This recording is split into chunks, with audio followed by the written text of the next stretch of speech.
پیش از اینها فکر می کردم خدا خانه‌ای دارد کنار ابرها، مثل قصر پادشاه قصه ها، خشتی از الماس و خشتی از طلا.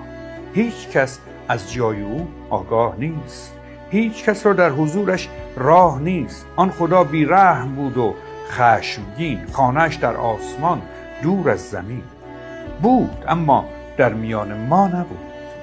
مهربان و ساده و زیبا نبود. در دل او دوستی جایی نداشت، مهربانی هیچ معنایی نداشت. هرچه میپرسیدم از خود، از خدا، از زمین، از آسمان، از ابرها، زود میگفتند این کار خداست. پرسجو از کار او کاری خطاست. تا ببندی چشم کورت میکند، تا شدی نزدیک دورت میکند.